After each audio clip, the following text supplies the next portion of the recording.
안녕하세요. 기도하겠습니다. 아버지 하나님, 이제 다음 주 금요일부터 1차 학예 수양회가 시작이 됩니다. 7월달, 8월달 1년 중에 가장 큰 영적인 대전쟁을 앞두고 있습니다.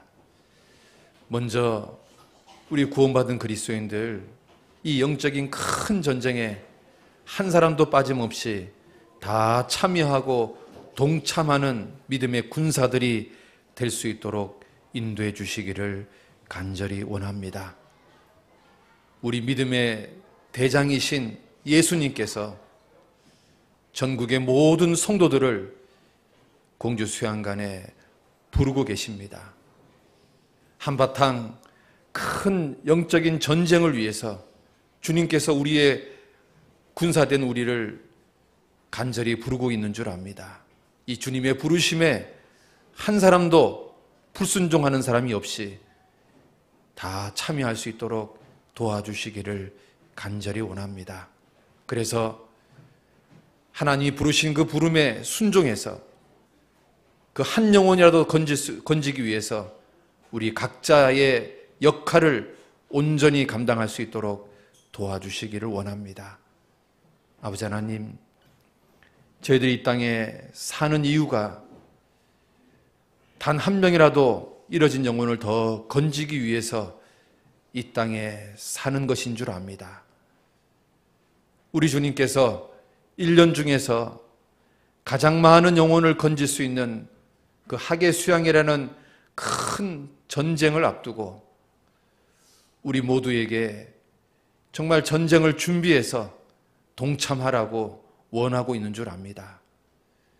군사로 모집된 자는 자기 생활에 얽매이는 자가 하나도 없고 또 군사를 모집하는 그 주님을 기쁘시게 하는 자라고 성경은 말하고 있습니다. 그 성경 말씀대로 우리가 정말 주님의 참된 군사가 될 수 있도록 인도하여 주시기를 간절히 원합니다. 이 땅에 우리의 삶이 참으로 나그네의 삶입니다.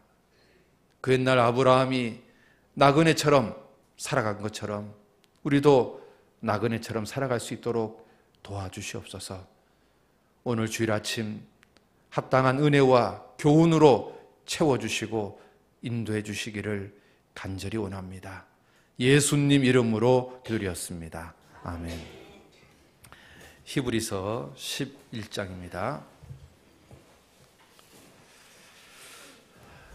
히브리서 11장 8절에서부터 16절까지 히브리서 11장 8절에서부터 16절까지 찾으셨으면 같이 읽겠습니다.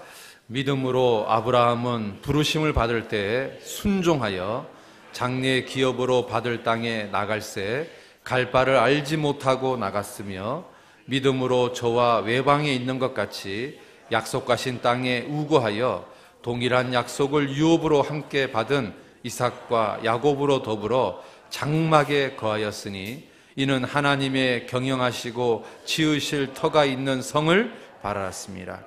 믿음으로 사라 자신도 나이 늙어 단산하였으나 잉태하는 힘을 얻었으니 이는 약속하신 이를 미쁘신 줄 알미라. 이러므로 죽은 자와 방불한 한 사람으로 말미암아 하늘의 허다한 별과 또 해변의 무수한 모래같이 많이 생육하였느니라. 이 사람들은 다 믿음을 따라 죽었으며 약속을 받지 못하였으되 그것들을 멀리서 보고 환영하며 또 땅에서는 외국인과 나그네로라 증거하였으니 이같이 말하는 자들은 본향 찾는 것을 나타냅니다. 저희가 나온 바 본향을 생각하였다면 돌아갈 기회가 있으려니와 저희가 이제는 더 나은 본향을 사모하니 곧 하늘에 있는 것이라. 그러므로 하나님이 저희 하나님이라 일컬음 받으심을 부끄러워 아니하시고 저희를 위하여 한 성을 예비하였습니다. 오늘 아브라함의 생애 두 번째 말씀을 좀 드리려고 합니다. 아브라함은 도시에서 살았던 사람입니다. 당시 가장 최고의 문명을 이루었던 메소포타미아 문명의 핵심이었던 우르 지역에서 살았습니다. 그리고 갈대아 우르 지역이 실제로 고고학적으로 발굴이 됐습니다. 얼마나 엄청난 도시였냐면 상하수도가 있을 정도로 정말 우리가 상상을 초월하는 엄청난 문명을 가진 지역이었습니다. 그리고 한 사람당 그 집이 한 100평 이상은 되는, 그러니까 우리는 뭐 32평만 살아도 큰 집에 사는 걸로 알잖아요. 그런데 갈대아 우르의 사람들은 개인적으로 한 100평 이상이 되는 그 저택을 가지고 살았습니다. 그런데 아브라함은 거기서도 굉장히 상류층 생활을 했을 겁니다. 적어도 한 200평 이상의 집을 소유하고 정말 떵떵거리고 살았을 겁니다. 한번 생각해 보십시오. 당시에 세계 최초의 문명이 메소포타미아 문명입니다. 그 메소포타미아 문명에서 가장 잘 나가는 지역이 갈대아 우르입니다. 그 갈대아 우르에서도 가장 상류층 생활했던 사람이 아브라함입니다. 그렇게 75년을 살았던 사람입니다. 그 사람이 가나안 땅에 온 겁니다. 그런데 그 가나안 땅에 와서 이 사람이 한 일이 뭐냐면 집을 지은 것이 아니라 텐트 생활했습니다. 그리고 하나님을 섬기는 제단을 만들었습니다. 아브라함은 두 가지 생활을 고집한 겁니다. 하나는 제단에서 주님을 섬기는 것, 또 하나는 텐트 생활. 왜 그렇게 살았는 줄 아십니까? 아브라함의 환경은 광야이기 때문에 그렇습니다. 여기 지금 13절 한번 보십시오. 이 사람들은 다 믿음을 따라 죽었으며 약속을 받지 못하였으되 그것들을 멀리서 보고 환영하며 땅에서는 뭐라 되어 있습니까? 외국인과 나그네와 증가했습니다. 나그네처럼 살았습니다. 그리고 이 사람들은 9절입니다. 믿음으로 저가 외방에 있는 것 같이 약속하신 땅에 우구하여 동일한 약속을 유업으로 함께 받은 이삭과 야곱으로 더불어 다 같이 봅시다. 장막에 거하였으니. 여러분, 장막하고 나그네는 같은 말입니다. 텐트 생활을 했기 때문에 나그네처럼 계속 이동하는 겁니다. 왜냐하면 광야에서 살았기 때문에 그렇습니다. 우리 신앙생활도 광야 같은 생활을 하는 겁니다. 그래서 이 광야 같은 신앙생활을 성공할 수 있는 비결은 뭘까? 이 광야 생활에 대해서 한번 생각해 봤으면 좋겠습니다. 출애굽기, 레위기, 민수기, 신명기는 전부 다 광야 생활을 얘기하는 겁니다. 그리고 여호수아는 가나안 땅에 들어오는 겁니다. 그러면 잘 보십시오. 광야 생활은 끝이 있는 거죠. 자, 우리가요, 구원받고 이 땅에 사는 것은 광야 생활을 하는 겁니다. 그러면 우리의 이 생활은 끝이 있는 겁니다. 반드시 끝이 있는 겁니다. 그리고 광야 생활은 칙칙합니다. 색깔 자체가요. 여러분, 광야 한번 가보셨어요? 색깔이요, 칙칙합니다. 왜냐하면 나무가 없으니까. 푸른 빛이 없습니다. 여러분, 출애굽기, 레위기, 민수기, 신명기는 색깔로 말하면 칙칙한 색깔입니다. 그런데 가나안 땅에 딱 들어오니까 이게 뭐 나무가 보이는 거예요. 숲이 보이고 푸른 강이 보이고 색깔이요, 푸른색이 됩니다.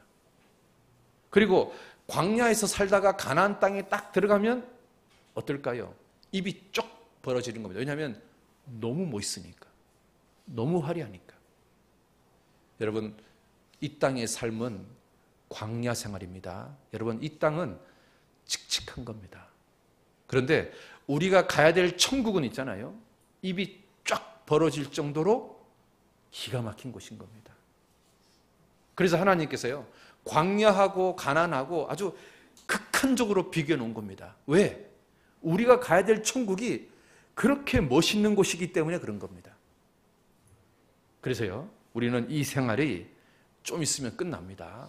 그리고 이 생활하고는 비교가 되지 않는 너무너무 기가 막힌 아름다운 천국이 우리를 기다리고 있다는 겁니다. 그런데 우리가 그 소망을 품고 살아야 되지만, 그러나 현실적으로 우리가 잊지 말아야 될 것은 우리의 현재의 생활은 광야 생활을 해야 되는 겁니다. 그래서 우리가 이 땅에 살면서 이 광야를 경험할 수밖에 없습니다. 가정 문제, 뭐 남편이 속을 썩이고, 아내가 속을 썩이고, 자식 때문에 속을 썩이고, 돈 때문에, 건강 때문에, 또는 주변의 인간관계 때문에, 또는 사업 때문에, 직장 때문에, 뭐 여러 가지 있잖아요. 우리가 살면서 인생의 광야를 경험하게 되어 있습니다. 왜 하나님 이것을 경험하게 할까요? 이 인생의 광야를 경험하면서요, 이 광야를 하나씩 하나씩 통과할 때마다 이 사람 신앙이요, 훨씬 더 성숙해지기 때문에 그렇습니다. 그래서 주님 앞에 갔을 때 더 많은 상급과 영광과 칭찬으로 그것이 바뀌어 있기 때문에 주님이요 우리에게 광야를 경험하게 합니다. 그래서 우리가요 어떤 각오를 해야 되냐면 내가 이 땅의 삶은 광야 같은 거다. 내가 광야를 경험해야 된다. 그 각오를 좀 해야 됩니다. 여러분 모세도 있잖아요. 40년 동안 광야를 경험했습니다. 왜냐하면 애굽에서 왕자로서 40년 살아가지고는 하나님의 일꾼이 될 수가 없거든요. 그 사람이 아무리 애굽의 많은 지식을 갖고 있을지라도 그 사람은 하나님의 사람이 될 수 없어요. 왜? 광야를 경험한 적이 없으니까. 그래서 하나님이요 애굽의 40년의 때를 싹 벗기기 위해서 광야 40년을 경험하게 해요. 그리고 하나님이 40년을 쓰는 거잖아요. 여러분 다윗도 마찬가지입니다. 다윗도 어렸을 때는 집에서 편안하게 살았어요.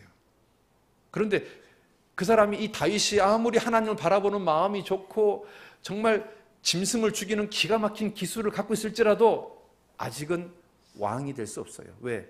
다윗은 광야를 경험한 적이 없거든요. 그래서 사울 왕에게 쫓겨다니면서 다윗이 주로 도망갔던 곳이 어디냐면 사람이 살기에 어려운 광야에 도망친 거예요.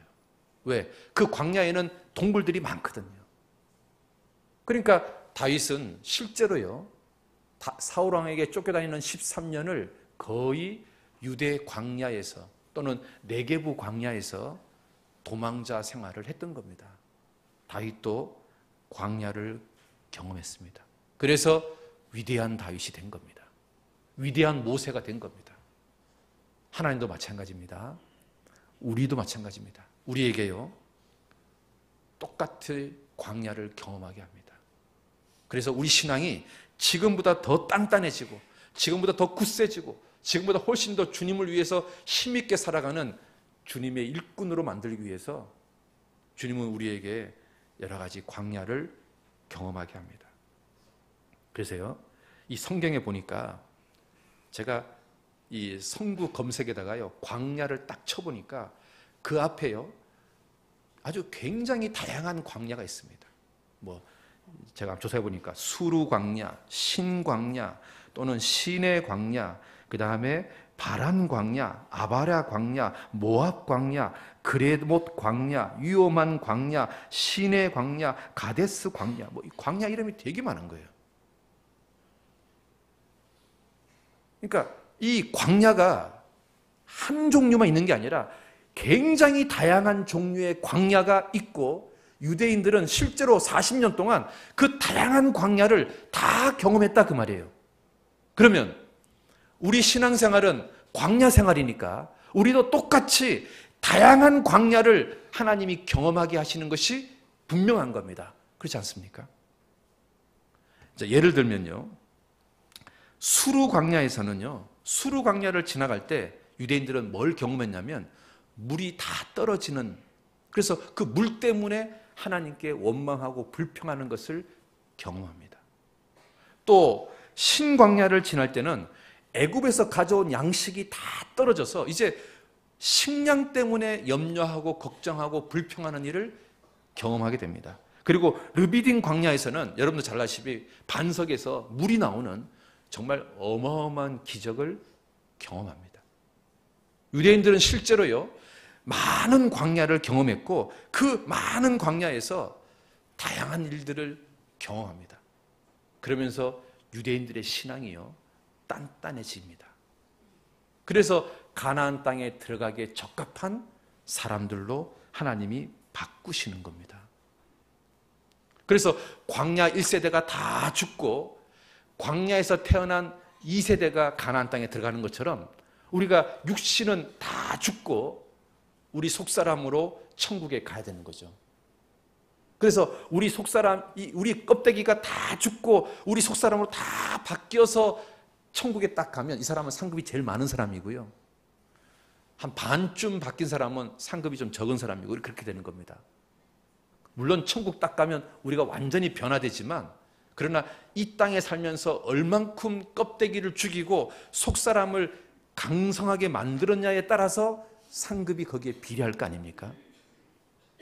그래서 하나님께서요 우리에게 다양한 광야를 경험하게 하고, 그리고 그 다양한 광야 속에서 하나님을 더욱더 체험하고 깨달아가고 알아가게 할 겁니다.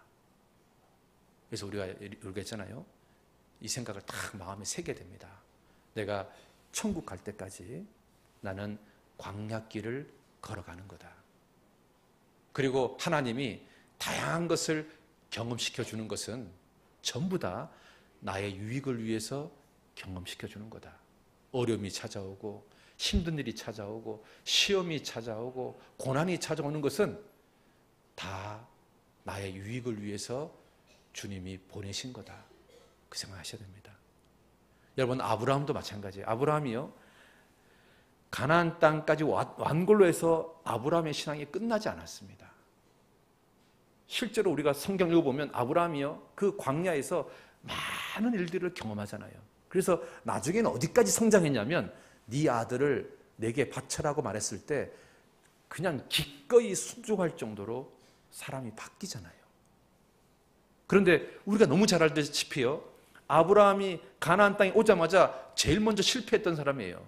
애굽에 기근이 딱 찾아왔을 때, 가나안 땅에 기근이 딱 찾아왔을 때 아브라함은요, 하나님께 물어보지도 않고 그냥 직행했습니다. 어디로? 애굽으로. 그랬던 사람이에요. 근데 그랬던 사람이 네 아들을 내게 바치라고 말했을 때는요, 요만큼도 동요하지 않고 갈등하지 않고 자기 아들을 하나님께 바치는 사람으로 바뀌었어요. 기근 때문에 애국으로 도망갔던 그 아브라함의 모습하고 자기 아들을 주저없이 바치는 그 아브라함의 모습은 극과 극인 겁니다. 그럼 왜 이렇게 바뀌었을까요? 아브라함이요, 많은 광야를 경험한 겁니다. 거기서 아브라함의 신앙이요, 점점 성장한 거예요. 어디까지? 자기 아들을 바치는데 조금도 주저하지 않는 신앙까지 바뀐 겁니다. 그래서 믿음의 조상이 된 겁니다. 하나님은요, 우리도 그렇게 바뀌기를 원하시는 거예요. 우리는 아브라함의 아들이니까, 영적으로. 그래서 아브라함이요, 많은 광야에서 신앙이 바뀐 것처럼 우리도 많은 광야에서 우리 신앙이 바뀌기를 주님이 원하시는 겁니다. 그래서 마음에 각오를 하셔야 됩니다. 내가 천국 갈 때까지 다양한 광야를 경험한다면 당장은 그게 힘들고 눈물 나게 하고 나를 슬프게 하고 나를 힘들게 하는 것이지만 내가 믿음으로 이기면 내 신앙이 한 단계 점프하는 거라는 것을 믿으셔야 됩니다. 그래서 견뎌야 되는 거예요. 여러분, 남편이 진짜 꼴보기 싫어요. 이 사람하고 당장 이혼 도장 찍는 것이 내 인생이 해피해지는 것 같아요. 그런데 생각해 보세요. 왜 하나님이 그런 사람을 나한테 붙였지? 이유가 있는 겁니다. 여러분, 자녀 때문에 정말 속 썩어요. 정말 있잖아요, 무자식이 상팔자라는 말이 정말 실감날 정도로 여러분 자녀 때문에 힘들어요. 그런데 족보를 파내면, 그놈하고 완전히 싹 결별하면 인생이 편할 것 같은데, 그런데 한번 생각해 보십시오. 하나님이 왜 그런 자녀를 나한테 붙였지? 다 이유가 있는 겁니다. 하나님이 나에게 경험하게 하는 그 많은 광야들 내가요, 이겨내는 거예요. 믿음으로 이겨내는 거예요. 그리고 세월이 지나면 그것이 나에게 얼마나 큰 유익이었는지를 깨닫게 되고 감사하게 되고 주님을 찬양하게 될 겁니다. 그래서요, 여러분, 광야 생활 잘 견뎌야 되는 겁니다. 유대인들이요, 우리가 이제 한 가지 알아야 될 게, 유대인들이 애굽에서 나올 때, 유대인들은 애굽에서 어떤 일을 주로 했습니까? 양을 키우는 일을 했습니다. 고센 땅은 양을 키우는 땅이잖아요. 그러면 유대인들이 애굽에서 나올 때 양들을 가지고 나왔을까요? 양들 다 버리고 나왔을까요? 예? 양들을 가지고 나왔습니다. 그러면 한번 생각해 보세요. 광야는 인간도 살기에 쉽지 않은 땅인데 그 양들까지 데리고 나왔으니까 그게 쉬운 게 아닙니다. 그러면 한번 잘 생각해 보십시오. 우리는 보통 예수님은 우리 인생의 목자다, 우리는 양이다 이렇게 얘기하잖아요. 그러면 성경에서 말하는 양은 우리가 대관령 목장에서 보는 양일까요? 아니면 정말 사람이 살기에 척박한 광야에 있는 양일까요? 예? 착각하는 게 하나 있는 거예요. 성경에서 말하는 양은 대관령 목장에 있는 양이 아닌 거예요. 어떤 양이냐면 사람이 살기에도 척박한 광야에 있는 양인 거예요. 그러면 대관령 목장의 양하고 성경에서 말하는 양하고 어떤 차이가 있냐면, 대관령 목장의 양들은 늑대나 이리를 두려워할 필요가 있을까요? 없을까요? 없어요. 대관령 목장에는 늑대가 없습니다. 그리고 늑대가 쳐들어올 수 없게끔 처음부터요 펜스가 쳐져 있습니다. 대관령 목장의 양들은 목자가 필요할까요? 안 필요할까요? 목자가 안 필요합니다. 왜냐하면 항상 먹을 것이 충분히 공급됩니다. 위험하지도 않고 먹을 것이 충분히 공급되어 있고, 그리고 집도 있어요. 비가 오잖아요. 그러면 집으로 들어가면 돼요. 그러니까 대관령 목장의 양은 또 양들 입장에서 보면 천국이에요, 천국. 그런데 성경에서 말하는 양은 대관령 목장의 양이 아니라 광야에서 살아남는 양인 거예요. 그러니까요, 대관령 목장의 양은 목자가 필요하지 않지만 성경 속에 있는 양은 누가 절대적으로 필요할까요? 목자가 절대적으로 필요합니다. 그래서 대관령 대관령 목장의 양들은 이렇게 말합니다. 내게 목자가 없어도 부족함이 전혀 없도다 이렇게 말합니다. 그런데 성경 속에 말하는 양들은 뭐라고 고백하냐면, 내게 목자가 없으면 우리는 단 하루도 살아갈 수가 없습니다 이렇게 고백하는 거예요. 입장이 전혀 다른 겁니다. 우리는 양입니다. 우리는 대관령 목장의 양이 아니라 광야에 있는 양입니다. 여러분, 구원받지 않은 사람들은 대관령 목장의 양일 수 있습니다. 그들은요 저 푸른 초원 위에 그림 같은 집을 짓고 사는 양입니다. 그런데 조금 후에는 그들은 다 영원한 지옥으로 던져집니다. 여러분, 그들이 부럽습니까? 그런데 우리는 조금 고생합니다. 광야에 사니까. 그런데 우리의 끝은 아름다운 가나안 땅, 천국이 예비되어 있습니다. 우리는 광야에서 걸어가는 양입니다. 여러분, 대관령 목장의 양들은요 목자가 나타나면 기쁠까요? 두려워할까요? 예? 두려워합니다. 왠지 아십니까? 그날은 양들 중에 몇 마리가 죽는 날입니다. 대관령 목장의 양들은 목자가 필요 없어요. 근데 어느 날 갑자기 목자 나타나잖아요. 그러면 틀림없이 그날은 몇 마리가 죽는 날이에요. 그런데 광야에 있는 양들은 목자가 나타나면 두려울까요? 기뻐서 날뛸까요? 기뻐합니다. 그날은 우리가 휴거되는 날이고 천국 가는 날입니다. 상황이 다른 겁니다. 우리는요 대관령 목장의 양 같은 그 이방인들을 부러워할 것이 아니라요, 우리가 광야에 있는 양, 비록 조금 생활은 어렵고 힘들지라도 그러나 가나안을 바라보고 뚜벅뚜벅 걸어가는 그 성경 속의 양, 우리는 그 양인 겁니다. 그래서 우리에게 절대적으로 필요한 것이 뭐냐면 바로 예수님인 겁니다. 우리가요 광야 생활에서 우리가 꼭 누구를 의지해야 되냐면 바로 주님 의지하고 살아야 되는 거예요. 왜? 우리는 대관령 목장의 양이 아니니까. 우리는 사람이 살기에도 척박한 광야의 양이니까. 여러분 이스라엘 땅에 혹시 가시면 꼭 이걸 한번 보셔야 됩니다. 어떤 거냐면 정말 풀 한 폭이 없는 그 광야에 사람이 걸어간 길 같지 않은데 하여튼 길이 쭉 나 있습니다. 그걸 내가 사진을 찍었는데 컴퓨터를 안 갖고 왔네. 보여줘야 되는데 말로 할게요. 이렇게 이제 이렇게 유대 광야가 이렇게 있으면요, 거기에 산에 아주 좁은 길이 쫙 나 있어요. 멀리서 보면 사람이 다니는 길인 줄 압니다. 그런데 사실은 거기에 누가 지나간 길이냐면 양들이 지나간 길입니다. 그 길을 뭐라고 말하냐면 양의 길이라고 그럽니다. 그런데 수천 년 동안 계속 같은 길을 걸어가 가지고요, 길이 생겨버렸어요. 길이. 양들은요 그 길 따라 가는 겁니다. 이렇게 가는 겁니다.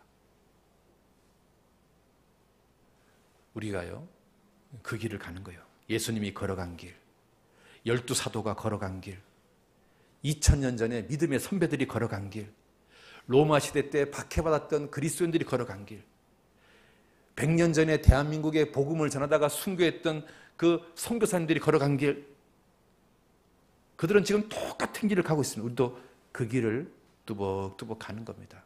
근데 그 길의 끝은 천국이고 영광입니다. 우리가 그 길을 뚜벅뚜벅 가는 겁니다. 그리고요, 세 번째 이 광야길에서 중요한 것은, 그러니까 두 번째는 목자가 중요한 겁니다. 이제 세 번째 광야길에서 중요한 것은 나침판이 중요합니다. 우리가 있잖아요, 산을 올라갈 때는 지도가 필요할지 모르지만 광야를 걸어갈 때는 지도는 아무 의미가 없습니다. 나침판이 필요합니다. 왠지 아십니까? 산은 1000년이 지나도 2000년이 지나도 바뀌지 않아요. 그런데 광야는 모래 폭풍이 한번 쫙 불잖아요. 그러면 새로운 산이 생겨요. 그리고 어제 있었던 산은 사라집니다. 그러니까 광야길에서는요, 지도는 아무 의미가 없어요. 광야길에서는 오직 필요한 게 뭐냐면 나침판이요. 나침판대로 가는 거예요. 그러면 광야를 통과할 수 있습니다. 어떤 아이한테요, 금을 걷게 하는데 두 종류가 있습니다. 한 아이한테는 야, 너 땅을 보고 금을 그어. 또 하나에는 표대를 보고 금을 그어. 그러면 누가 금을 똑바로 그을까요? 안 해보셨습니까? 한번 해보셔요. 땅을 보고 있잖아요. 느낌이 저기 절로 가야지 하고 느낌을 딱 잡고 땅을 보고 금을 걷고 난 다음에 돌아오잖아요. 그러면 그 금이 삐뚤삐뚤해집니다. 정말 신기하게. 그런데 저 끝에 있는 표대를 딱 보고 땅 보지 않고 이렇게 금을 걷잖아요. 그런 다음에 딱 돌아보면 그 금이 똑바로 쫙 그어져 있습니다. 그러면 두 사람의 차이가 뭘까요? 하나는 땅을 봤고 하나는 표대를 본 겁니다. 우리 신앙생활도 그래요. 이 세상만 쳐다보고 살면 있잖아요, 그 사람 인생은 좌로나 우로나 치우치는 거예요. 하나님 보실 때 이게 똑바로 못 살아요. 그래서 주님 앞에 갔을 때요, 칭찬받을 게 별로 없어요. 왜? 그 사람은 늘 좌로나 우로나 치우쳐 있거든요. 상이 별로 없어. 상이. 이 땅을 추구하고 이 땅을 바라보고 살면 사람 같은데 주님 앞에 갔을 때요, 아무 상이 없어요. 나무나 풀이나 집밖에 없어요. 그런데 표대를 보고 나침판을 보고 주님을 바라보고 쫙 걸어가잖아요. 그러면 주님 앞에 갔을 때요, 받을 상이 진짜로 많아지는 거예요. 그래서요, 광야길은 나침판이 필요한 거예요. 그러면 나침판이 뭘까요? 말씀입니다. 말씀. 우리가요, 이 광야길을 정말 하나님이 기뻐하시게끔 멋지게 걸어가려면 우리가 있잖아요, 매일같이 성경 가까이 돼요. 왜? 성경이 나침판이니까. 그러니까 좀 매일같이 성경 읽으셔야 되는 거예요. 단 하루도 있잖아요, 성경을 안 읽는 날이 있으면 안 되는 거예요. 늘 성경 읽어야 돼요. 정말 바쁘면요, 한 장이라도 읽으셔야 되는 거예요. 그것이 이 광야길을요, 하나님 보시기에 칭찬받을 수 있는 길을 걸어갈 수 있는 비결인 거예요. 자꾸 땅을 쳐다보고 땅을 너무 바라보다 보면 걸어갔지만 하나님께 남는 게 없는 거예요. 여러분 보통 있잖아요. 20대, 30대 인생들에게 인생은 뭐냐라고 물어보면 이렇게 말합니다. 인생은요, 산에 올라가는 것처럼 정상에 도달해야 됩니다. 그러니까 젊은 사람들은요, 어떤 게 마음을 꽉 찾아오고 있냐면 어떤 꿈, 어떤 정상. 그래서 인생은 있잖아요. 마치 산에 올라가는 것처럼 정상을 꼭 밟아야 된다. 그게 성공한 인생인 것처럼 생각합니다. 그래서요, 20대, 30대는 인생을 마치 어떻게 걸어가려고 하냐면 지도책을 딱 준비하고 멋진 등산복을 준비하고 등산화를 딱 준비하고 갑니다. 그런데 막상 20대, 30대를 보내고 나면 인생이 그게 아니라는 것을 깨닫게 됩니다. 왜냐하면 인생은 산이 아니라 광야거든요. 그런데 이제 40대, 50대, 60대를 살잖아요. 그러면 이제 알아요. 아, 인생은 산이 아니구나. 인생은 어떤 정상을 도전하는 게 아니구나. 인생은 광야처럼 통과하는 거구나. 완주하는 거구나. 그것을 알게 돼요. 그래서 인생을 살아가는 방법이 바뀌어요. 20대 신었던 등산복을 벗고 20대 신었던 등산화를 벗고 그리고 지도책을 버리고 이제 뭘 준비하냐면 나침판을 준비하고 그리고 광야길을 걸어가기에 가장 좋은 복장으로 바꾸고 그리고 광야에 꼭 필요한 것을 챙겨서 인생의 길을 걸어가게 돼요. 많은 사람들이요, 나이가 먹어서 그것을 깨닫게 돼요. 그리고 이제 70대, 80대가 되면 두 종류의 인생이 있어요. 이제 광야의 끝에 온 거예요. 그런데 거듭난 사람은 그 광야의 끝에서 뭐가 보이냐면 가나안 땅이 보여요. 천국이 보여요. 그래서 70대, 80대가 돼도 인생이 허무하지 않아요. 그리고 돌아보면 지나간 자기 인생이요, 헛되지 않은 거예요. 왜? 내가 잘 살았다. 왜? 가나안이 멀리서 보이니까요. 여러분, 모세가요, 광야 끝에 왔을 때 모세가 하나님께 가나안 땅 좀 보여달라고 하니까 하나님이 멀리서 보여줬잖아요. 우리가요, 70대, 80대가 되면 가나안 땅이 멀리서 보여요. 그리고 소망이 있으니까 남은 그 노년의 생활도 허무하지 않게 돼요. 그런데 구원받지 못한 사람들은 70대, 80대가 딱 되면 정말로 인생이 허무해져요. 죽음 건너편에 아무것도 안 보이거든요. 그리고 살아온 인생을 돌아보니까 내가 뭐하고 살았나 싶은 거예요. 막 허무해지고 막 우울해지고 그래서 노년층 자살이 굉장히 많잖아요. 여러분, 우리 인생은 산에 올라가는 게 아니에요. 광야길을 가는 거예요. 그래서 정상에 올라가는 게 인생의 목표가 아니에요. 완주하는 것이 인생의 목표. 왜? 우리는 소망이 이곳이 아니고 저곳이기 때문에. 그래서 우리가요, 정상에 올라가는 것이 아니는 것을 딱 깨달았잖아요. 그러면 마음에 좀 여유가 생겨요. 그리고 하루하루 좀 의미 있는 인생을 실제로 살게 돼요. 어떤 친구가요, 중학교, 고등학교 때 늘 전교 1등 했어요. 그리고 서울대를 갔어요. 그리고 대기업에 취직했어요. 남들보다 제일 먼저 승진하는 거예요. 과장 승진 제일 먼저, 부장 승진 제일 먼저, 임원 승진 제일 먼저. 그래서 대기업의 임원이 됐어요. 그때까지는요, 모든 사람들이 부러워하는 사람이었어요. 동창회 나가면 어깨에 빡 힘주는 거예요. 그런데 어느 날 몸이 안 좋아서 병원 갔더니 의사가 뭐라고 말하냐면 당신 암이라고. 그것도 이미 너무 늦었다고. 당신 짧으면 3개월, 길어야 6개월밖에 못 산다고. 이 사람이요, 그때 정신이 번쩍 드는 거예요. 자기가 뭐 했지? 지금까지 자기가 뭐 한 거지? 자기 인생을 돌아본 거예요. 내가 이 대기업에 임원 하나 해보겠다고 애들이 그렇게 주말 되면 아빠 놀러 가요 할 때 그거 다 팽개쳤거든요. 아내가 여보 우리 가족들끼리 외식 한번 해요. 그거 다 팽개쳤거든요.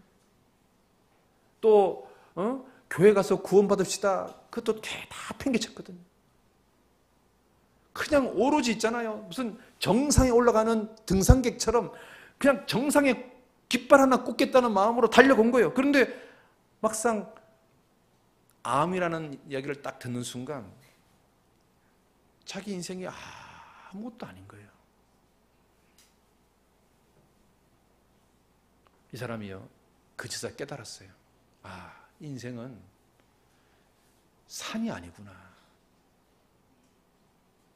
그래서 나 같은 어리석은 사람 되지 말라고 내 이야기 좀 해달라고, 다른 사람한테 좀 얘기해달라고, 나처럼 인생 살지 말라고. 여러분, 신문에 그런 이야기는 무지하게 많아요. 40대 초반에 외국계 은행의 지점장이 됐어요. 그런데 자살했어요. 유서에 뭐라 쓴지 아세요? 얘들아, 아빠같이 살지 마라. 그렇게 이야기하는 사람들 무지하게 많아요. 여러분, 인생은 산을 올라가는 게 아니에요. 인생은 광야를 통과하는 거예요. 그리고 그 광야 끝에는 천국이 예비되어 있는 거예요. 여러분 있잖아요. 산은 올라갔다가 내려와도 돼요.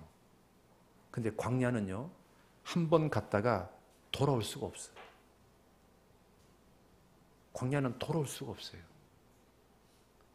광야는 완주하는 게 지혜로운 거예요. 그러니까요, 우리가 민수기 이런 거 읽어보면 하나님이 제일 싫어하는 말이 뭐예요? 애굽으로 돌아가자, 애굽에 있을 때가 좋았다, 이렇게 말하는 거 하나님이 제일 싫어하잖아요. 광야는 돌아가는 곳이 아니거든. 광야는요, 애굽과 가나안 사이의 광야인데 광야는 가나안으로 가야 되는 거예요. 애굽으로 가면 안 되는 거예요. 그래서 있잖아요, 우리 결혼 생활, 직장 생활, 자녀를 양육하는 거, 이게 전부 다 산에 올라가는 게 아니에요. 중간에 돌이킬 수 있는 게 아니에요. 여러분, 결혼 생활 중간에 힘들다고 때려치고 이혼하면 됩니까? 안 되잖아요. 여러분, 자녀 키우는 게 힘들다고 자녀를 갖다가 고아원에 넘겨도 됩니까? 안 되잖아요. 우리가 결혼을 하면 부족한 게 있어도 미운 게 있어도 완주해야 되잖아요. 여러분, 자녀를 키우는데 그 자녀가 내 마음에 안 들어요. 그래도 어떻게 해요? 할 수 없지. 그 자녀를 키워야죠. 완주해야죠. 우리가 구원받고 살아가는 모든 일들은 산에 올라가는 것이 아니라 광야를 지나가는 거예요. 그러니까 끝까지 가야 되는 거예요. 중간에 때려칠 수가 없는 거예요. 자, 그런데 왜 우리 인생이 힘들다고 말하냐면 사람들이 자꾸 이걸 잊어버리니까 그래요. 광야라는 것을 잊어버리고 산을 올라가는 것처럼 생각하니까 인생이 힘들어지는 거예요. 집이 없다고 왜 사람들이 불평합니까? 우리는 광야기 때문에요, 집이 필요한 게 아니라 텐트가 필요한 거거든요. 곳간에 창고에 비었다고 우리는 막 걱정하고 염려합니다. 그런데 우리는 광야를 지나가는 거니까 곳간이 비어도 걱정할 필요가 없어요. 왜냐하면 이곳에서 양이 먹을 풀이 없으면요, 저곳으로 옮기면 돼요. 그럼 그곳에 또 양이 먹을 수 있는 풀이 있거든요.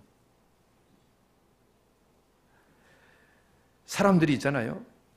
왜 자꾸 염려하고 걱정하고 불안해하냐면 이 땅에서 천년만년 살 것인 줄 알기 때문에 염려하고 걱정하고 불안한 거거든. 우리는 이 땅에서 천년만년 사는 게 아니고 우리는 지나가는 거예요. 우리가 천년만년 영원히 살 곳은 이 광야가 아니라 가나안 땅이거든요. 천국이거든요. 근데 이 생각을 마음에 꽉 깊이 박으면은 광야 생활을 좀 더 여유 있게 걸어갈 수 있는데 이걸 자꾸 잊어버리는 거예요.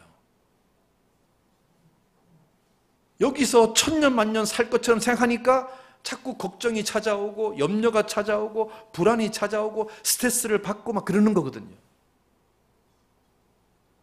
그래서요, 광야 생활에는 황금이 중요한 게 아니고요, 생수가 중요해요. 광야에서는 돈이 아무 의미가 없어요. 물이 필요하지. 말씀의 생수, 은혜의 생수가 필요한 거죠. 그런데요, 왜 그러면 주님이 우리를 굳이 애굽에서 가나안 땅으로 직행하지 않고 광야를 통기하게 했을까? 이유 중에 또 한 가지가 뭐냐면, 여러분, 광야라는 말이 히브리 말로 있잖아요. 미드바르예요. 미드바르가 무슨 뜻이냐면 말씀하셨다라는 뜻이에요. 놀랍게도 있잖아요. 광야라는 말은 하나님이 말씀하는 곳인 거예요. 그러니까 우리가요, 하나님 말씀을 가장 많이 듣는 곳이 어디냐면 광야예요. 그러니까 하나님이요, 우리에게 언제 말을 많이 하냐면 편안한 상태에서 말하지 않아요. 이 사람이 광야를 경험하고 있을 때 말해요. 우리가 이제 광야를 가다 보면 오아시스가 있고 광야가 있잖아요. 그러면 오아시스에 있을 때는 주님이 말하지 않아요. 뭐 어떤 내 삶이요, 형통할 때는 주님이요, 가만히 계셔요. 왜? 굳이 말 안 해도 되니까. 근데 우리가 어떤 어려움이 있을 때, 지금 현재 내가 지금 광야를 경험하고 있을 때는 주님이 꼭 이야기하셔요. 힘내라고, 화이팅하라고, 기운 내라고. 그래서 광야는 뜻이 뭐냐면 주님이 말하는 곳이에요. 근데 실제로요, 주님이 언제 말을 많이 하냐면 광야에서 말을 많이 해요. 모세가요, 하나님 음성을 언제 많이 듣냐면 광야에서 들어요. 아브라함이요, 하나님 말씀 언제 듣냐면 광야에서 들어요. 여러분, 세례 요한이요, 언제 주님 음성을 들었습니까? 광야에서.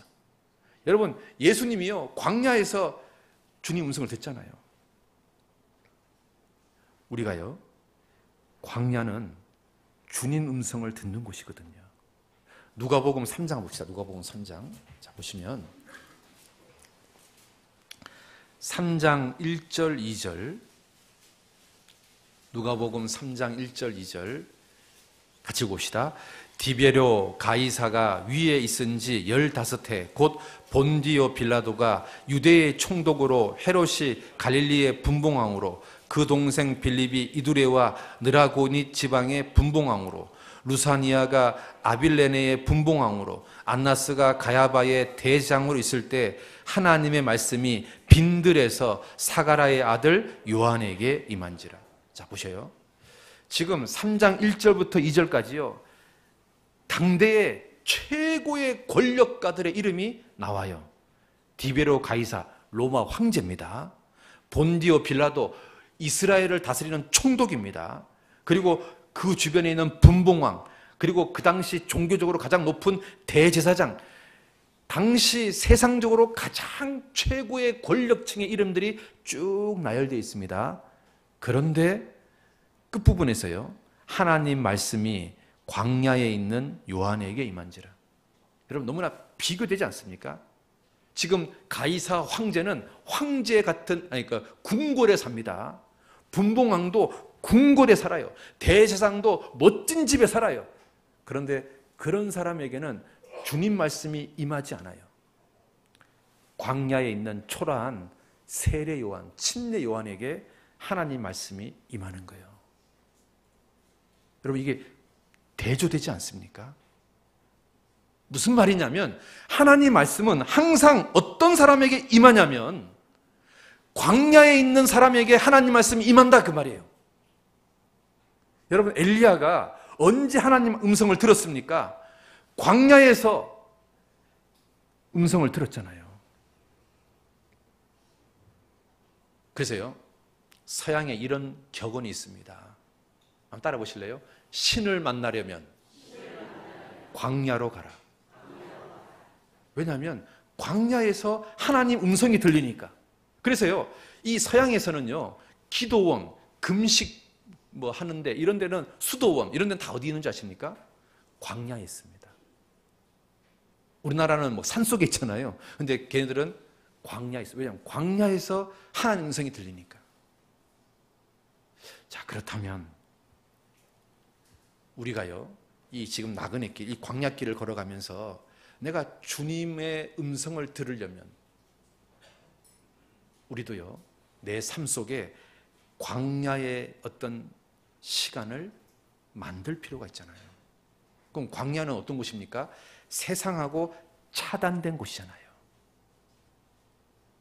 세상하고 차단된 곳에서 주님 음성이 들리는 거잖아요.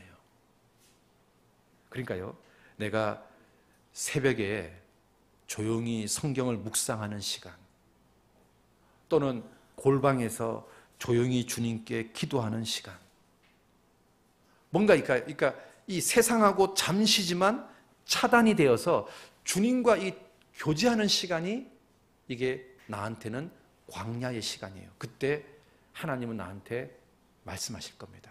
어떤 특정한 성경 구절이 내 마음에 크게 와닿을 겁니다.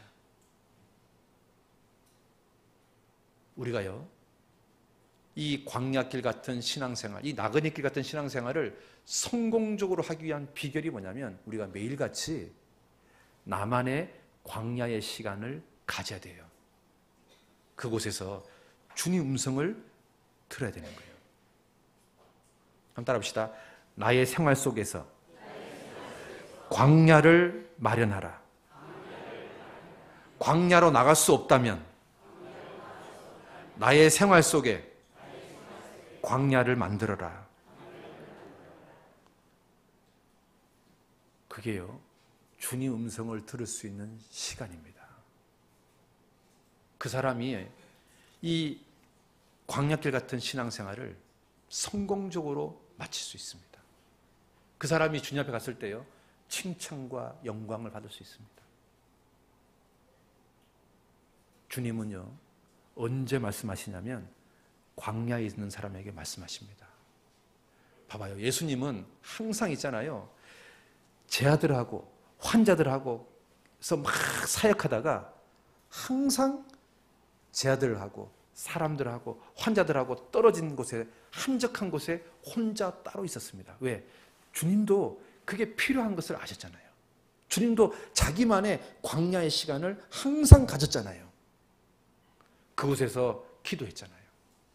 그러니까 주님이요 성령 충만함을 유지하고 인생을 산 거잖아요. 우리도 마찬가지인 거예요.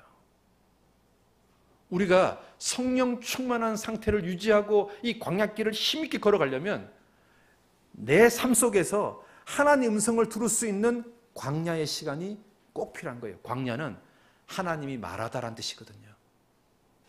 하나님은 광야에 있을 때 말하거든요. 여러분 그거 꼭 기억하셔야 됩니다. 그 다음에 이 광야길, 우리 신앙생활은 이제 나그네 길인데요. 나그네 길인데 단거리 경주가 아니라 장거리 경주예요. 그러니까 100m 경주가 아니고요. 마라톤인 거예요. 평생을 있잖아요.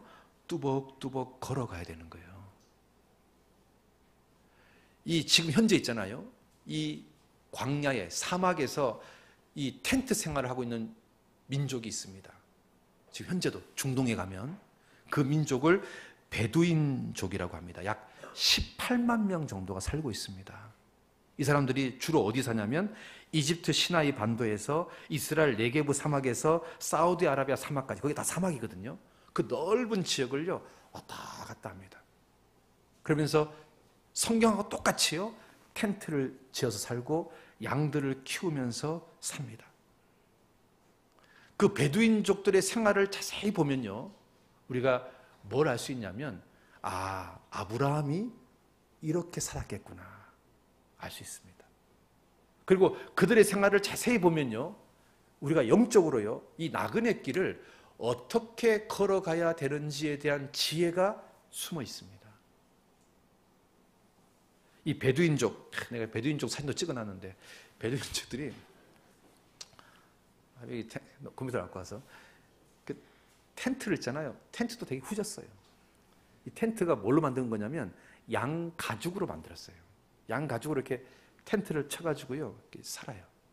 그 낮에는요, 아무 생각 없이 양들을 키워요.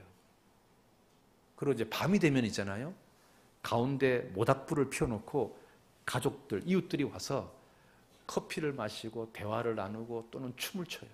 이 사람들은 주로 밤에 대화를 많이 해요. 왜냐하면 텔레비도 없으니까. 그런데 이들 그 살림살이를 딱 보면 있잖아요, 우리처럼 막 그릇이 굉장히 많거나 뭐 이렇지가 않아요. 꼭 필요한 그릇 몇 개밖에 없어요. 뭐 끓이는 그릇 몇 개, 그 다음에 내 밥그릇 한 개, 숟가락 한 개, 이렇게 살림살이가 별게 없어요. 아주 단순해요. 아주 소박하고. 그리고 그들은 오직 있잖아요, 양만 있으면 돼요. 왠지 아십니까? 우리가 이제 이렇게 생각할 수 있잖아요. 야, 광야에 물도 없는데 어떻게 그 사람들이 살지? 물 대신 있잖아요, 양이 주는 젖 있잖아요. 그 젖을 물처럼 먹어요. 그러니까 물이 해결돼요. 두 번째는 그 양의 그 젖을 가지고 치즈나 요구르트를 만들어서 부족한 걸 또 해결해요. 그리고 양이 이제 죽잖아요. 그러면 그 고기로 그날은 포식하는 날이에요. 그 양이 죽으면 그 양의 털을 갖다가 옷을 만들어요. 그리고 양의 가죽을 가지고 텐트를 만들어요. 양의 뼈를 가지고요, 연장을 만들어요. 그걸 착 잘라가지고 있잖아요, 바늘로 만들고 이렇게 연장을 사용해요. 그리고 양이 똥을 누잖아요. 그럼 그걸 갖다가 말려가지고 땔감으로 사용해요. 그러니까 이 사람들은 양 하나만 있으면 돼요. 다른 게 필요하지가 않아요. 그러니까 욕심이 별로 없어요. 아주 삶 자체가 아주 단순해요. 심플해요. 그리고 나그네가 오면 나그네를 굉장히 환대해요. 환대하는 이유가 두 가지랍니다. 첫 번째는 자기들도 언제 저 사람처럼 어려운 상황에 처해질지 모른다라는 두려움 때문에 미리미리 도와주는 거예요. 그러니까 적금 들어놓는 거죠. 잘 모르지만 그 사람 도와주면 언젠가는 나도 어려운 일이 쳤을 때 누군가가 나를 도와줄 거라는 그런 생각. 그래서 이 베두인족들은 나그네, 한 번도 본 적이 없는 나그네가 도움을 청하면 정말 잘해줘요. 심지어는요, 이런 적도 있었습니다. 그 터키 군대와 싸웠던 적군이 베두인족으로 숨어 들어왔어요. 그러니까 터키 군대가 멀리서 본 거예요. 저쪽으로 숨은 것을 알고. 그래서 군대가요, 베두인족한테 와가지고 너네 텐트에 숨은 군사들 내놔라. 그랬더니 베두인족들이 뭐라고 말하냐면, 우리는 우리 집에 들어온 나그네를 한 번도 그 사람을 어려운 경황에 처하게 한 적이 없다. 그랬더니 터키 군대가 너희들 안 그러면 다 죽인다 막 위협을 하니까 갑자기 베두인족 족장이 칼을 딱 꺼내더니만 옆에 있는 양을 갖다가 목을 갖다가 팍 자르더래요. 그러면서 이러더래요. 한 판 붙자 그러면. 그러니까 터키 군대 숫자가 훨씬 더 많으니까 베두인족들이. 그러니까 터키 군대가 알았다고 그냥 갔대요. 그러니까 그 정도로 이 베두인족들은 자기 집에 오는 나그네를 정말로 잘해준대요. 그리고 두 번째는 나그네를 잘해주는 이유가 이 사람들은 광야에 사니까 세상하고 단절돼서 사니까 어떤 새로운 소식을 들을 수 있는 기회가 없죠. 근데 이 나그네를 통하면 뭔가 이렇게 세상 이야기를 듣잖아요. 그래서 그 나그네 오면 그 나그네한테 잘 먹이고 나서 하루 종일 대화하게 해요. 그 사람 보고 말하게 합니다. 그리고 자기들은 들어요. 그래서 기동량 하는 거예요. 우리가요, 이 베두인족들이 살았던 이 모습하고 우리가 지금 나그네 길을 걸어가야 될 우리의 모습하고 우리가 거기서 뭔가 힌트가 많아요. 그래서 이 나그네 길의 특징 첫 번째는요, 따라합시다. 나그네는 항상 떠날 준비를 하고 산다. 베두인족들은요, 언제든지요 떠나는 게 되게 쉬워요. 아주 간단해요. 그러니까 항상 떠날 준비가 되어 있는 거예요. 딱 그 다음 아침에 딱 일어났는데 풀이 양들이 먹을 풀이 없다. 그러면 바로요 아버지나 족장이 짐 싸. 그러면 이제 짐 싸고 가는 거예요. 그러니까 베두인족들은 항상 떠날 준비를 하고 삽니다. 자, 우리도 있잖아요. 나그네잖아요. 우리도 항상 떠날 준비를 하고 살아야 되지 않습니까? 주님이 지금이라도 부르면 우리 가야 되잖아요. 네? 이런 거 아셔요? 잘하는 예화인데 애들이요 땅 따먹기, 어렸을 때 땅 따먹기 해보셨습니까? 이렇게 탁탁 해서 들어오게 해서 막 땅 넓히는 거. 땅 따먹기 하는데 그 게임 하면은 막 엄청 치열하잖아요. 막 이제 땅 따먹기 더 해먹으려고 막 엄청 치열하게 이제 게임을 하다가 엄마가 야, 밥 먹어! 그러면 어떡합니까? 싹 두고 밥 먹으러 갑니다. 그 아무 의미도 없어요. 땅 따먹기 했던 게 내가 땅을 많이 차지했고 조금 차지했고 그게 아무 의미가 없잖아요. 마찬가지입니다. 우리가 이 땅에서 막 살다가요, 주님이 야, 너희들 내게 와! 그러면요, 우리요 다 버리고 그냥 가야 돼요. 아무것도 아니에요. 우리가 주님 앞에 딱 섰을 때 이 세상은 사실은 아무것도 아닌 거예요. 꿈꾸는 거예요. 꿈꾸는 거. 그래서 우리가요 항상 있잖아요, 떠날 준비를 하고 살아야 되는 겁니다. 그런데 우리가 떠날 날이 진짜로 점점 가까워지고 있습니다.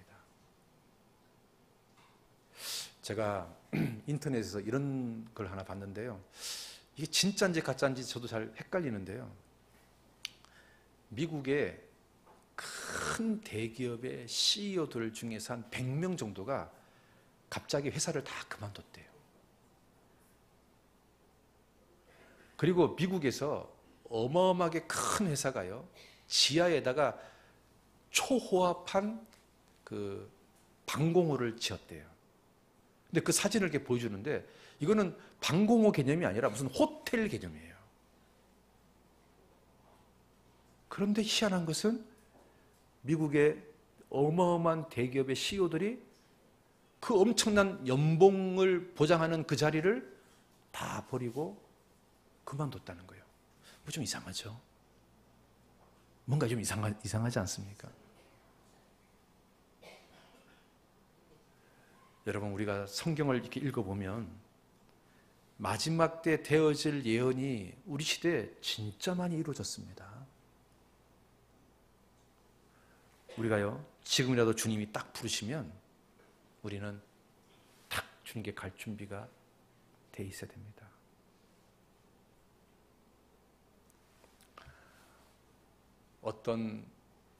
예를 들어서 이래 봅시다. 어떤 분이, 어떤 그리스도인이 순교를 당했다고 칩시다.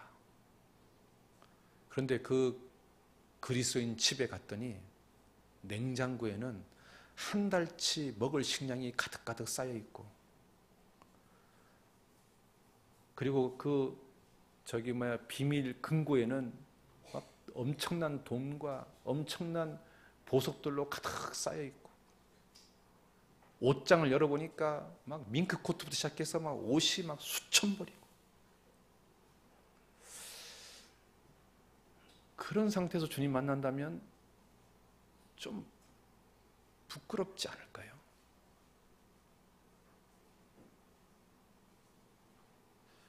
우리가요 좀 떠날 준비를 하고 살아야 될 것 같습니다.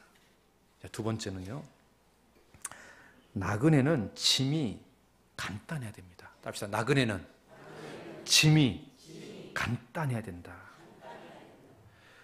베두인족들은요, 최소한의 살림살이만 가지고 있습니다.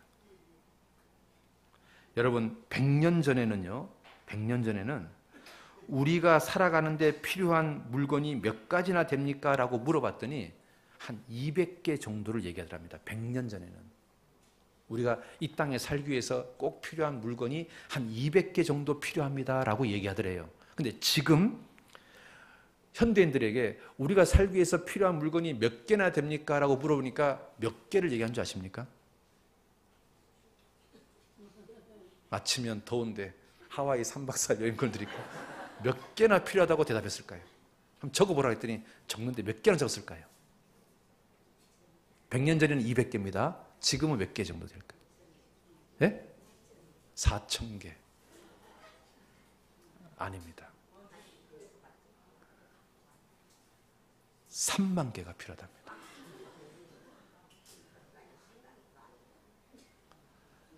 옛날에는 그냥 냉장고 하나만 필요했는데 지금은 냉장고 필요하지 않습니다. 냉장고, 김치 냉장고, 무슨 냉장고가 필요합니다. 옛날에는 선풍기만 필요했는데 지금은 선풍기 가지고는 안 됩니다. 거실 에어컨, 방 안에 에어컨, 에어컨도 많이 필요합니다. 그러니까 현대인들은 자기 생활에 필요하다고 말하는 게 너무 많습니다. 그러면 우리가요, 나그네라고 한번 생각해 봅시다. 우리가 막 자주 이사를 가야 된다고 생각해 봅시다. 그러면 우리가 가지고 있는 이 물건을 갖다가 맨날 이사하려면 어떻게 될까요? 아마 그 짐 싸는 게 지겨워서라도 아마 엄청나게 많은 것을 버릴 겁니다.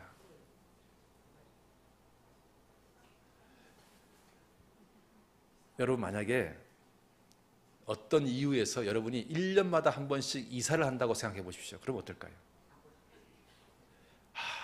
짐이 너무 많다. 그런 생각 들지 않을까요?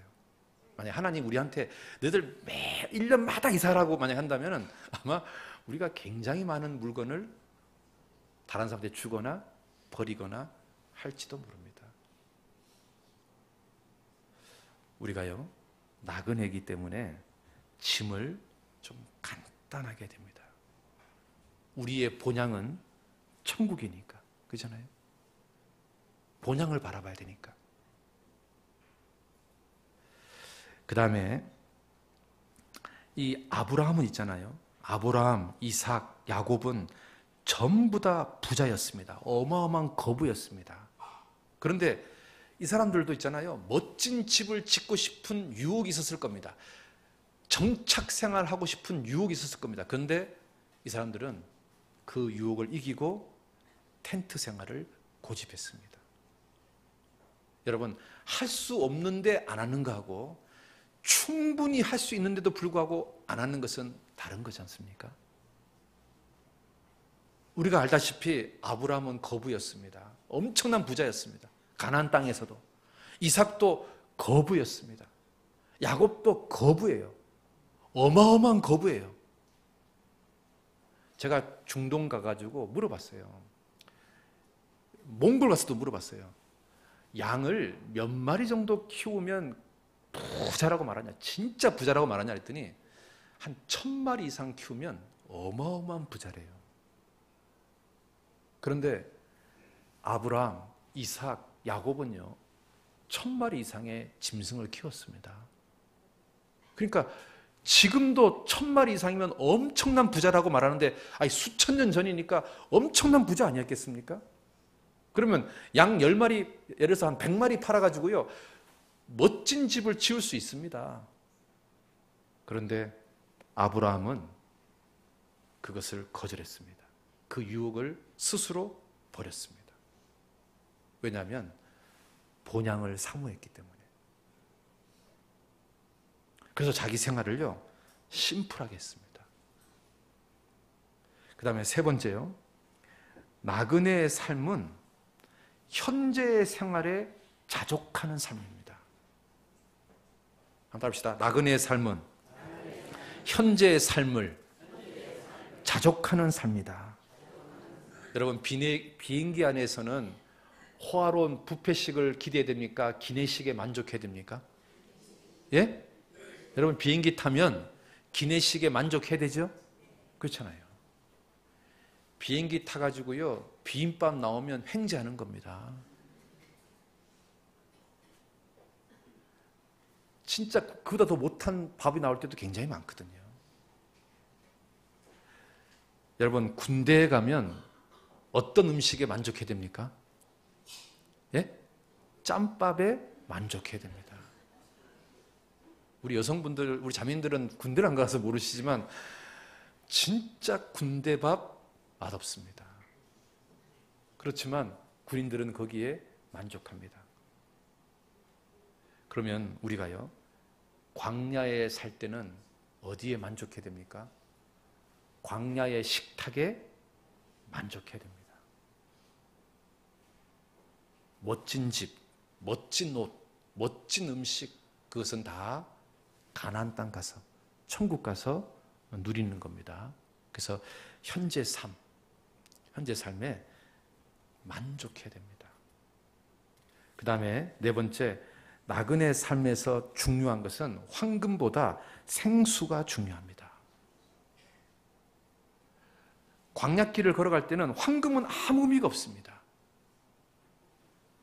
생수가 있냐 없냐가 중요합니다. 광야길을 완주하기 위해서는 황금이 나를 완주하게 만드는 게 아니라 생수가 나를 완주하게 만듭니다. 그래서요 은혜의 생수, 말씀의 생수가 계속 공급되어야만 우리는 광야길을 완주할 수 있습니다. 그리고 광야의 나그네는 편리주의를 포기해야 됩니다. 현대인들은요 리모컨 문화에 너무 익숙해져 가지고요 아주 쉽게 마음을 바꿉니다. 예를 들면 마음에 안 드는 프로가 나오잖아요. 그러면 리모컨으로 바로 돌립니다. 애인이 마음에 안 들면요 가차없이 헤어집니다. 사랑해서 결혼했는데 배우자가 마음에 안 들면요 가차없이 이혼합니다. 부모가 마음에 안 들면요 애들은요 가차없이 가출합니다. 어렵게 들어간 직장인데 마음에 안 들면요 가차없이 사표를 던집니다. 그리고 어렵게 구원받았는데 마음에 안 들면요 가차없이 교회를 나오지 않습니다. 예수님의 피로 말미암아 구원받았는데 유혹이 찾아오잖아요. 그러면 가차없이 예수님을 버립니다. 리모컨 문화에 너무 익숙해져 있어요. 그래서 너무 쉽게 단념하고 너무 쉽게 포기하고 너무 쉽게 버립니다. 그게 양심의 가책도 별로 없어요. 아주 쉽게 버립니다. 쉽게 포기하고. 인간관계도 그래요. 쉽게 단절해버립니다. 너하고 안 만나면 되지 뭐. 너하고 안 살아. 그동안 이렇게 가졌던 이 관계를 아주 쉽게 탁 단절합니다. 리모컨 문화에 너무 익숙해져 있는 거예요. 여러분, 광야길은 리모컨 문화가 아닙니다. 광야길은 실용적인 것도 아니에요. 편리한 것도 아니고 이해가 되지 않지만 때로는 불편하지만 완주해야 되는 거예요. 왜? 그 끝이 가나안이니까. 광야길은요 무조건 일단 가야 되는 거예요. 이해가 되지 않아도, 불편한 것이 많아도, 어려움이 많아도, 눈물 나도 가야 되는 거예요. 여러분, 광야길은 럭셔리한 유럽 여행이 아니에요. 광야길은 크루즈 여행이 아니에요. 광야길은 정말 사막 같은 곳을 뚜벅뚜벅 걸어가는 거예요. 불편한 거예요. 쉽지 않은 거예요. 그리고 나그네는요, 불평주의자가 아니라 감사주의자가 돼야 돼요. 왜냐하면 광야길을 걸어가다가 불평했던 사람들이 광야에 다 죽었거든요. 고린도전서 10장 봅시다. 고린도전서 10장 10절 11절. 고린도전서 10장 10절 11절 같이 봅시다. 저희 중에 어떤 이들이 원망하다가 멸망시키는 자에게 멸망하였나니 너희는 저희와 같이 원망하지 말라. 저희에게 당한 이런 일이 거울이 되고 또한 말세를 만난 우리의 경계로 기록하였느니라. 잘 보셔요. 광야길을 걸어가는 이유가 뭐예요? 가나안에 도착하기 위해서 광야길을 걸어가는 거예요. 두 번째는 애굽에서 사는 것이 헛되기 때문에 내가 스스로 애굽에서 나온 거예요. 그러니까 이 광야길 자체는 소망을 가지고 걸어가는 길인 거예요. 물론 힘들어요. 왜? 사막이니까. 그렇지만 소망을 가지고 걸어가는 길이니까요. 감사하면서 걸어가야 되는 거예요. 그런데 원망하고 불평하면서 광야길을 걸어가잖아요. 그러면 있잖아요. 이게 광야길에서 다 망하는 거예요. 여러분, 헬런 켈러가 이런 말을 했습니다. 불평주의자들은 천체의 비밀을 발견한 적도 없고 미지의 땅을 향해서 항해한 적도 없으며 영혼을 위한 새로운 천국을 열어준 적이 단 한 번도 없습니다. 불평한 사람들에게 역사는 한 번도 일어난 적이 없습니다. 하나님은요, 광야길에서 불평하는 사람 사용하지 않습니다. 그 사람에게 새로운 것을 보여주지도 않습니다. 우리가 광야길을 걸어갈 때는 불평주의자가 아니라 감사주의자가 되어야 되는 거예요. 그래야 하나님이요, 그 사람에게 많은 것을 보게 합니다. 여러분, 유대인들이요, 광야길을 걸어가면서 원망하고 불평하고 짜증내고 투덜거리면서 갔는데 다 죽었잖아요. 광야에서 죽은 원인 1위가 이거잖아요. 우리가요, 이 땅에 살면서 염려도 생기고 걱정도 생기고 불평도 생기고 원망도 생기고 짜증도 생기고 투덜거림도 생기지만, 그런데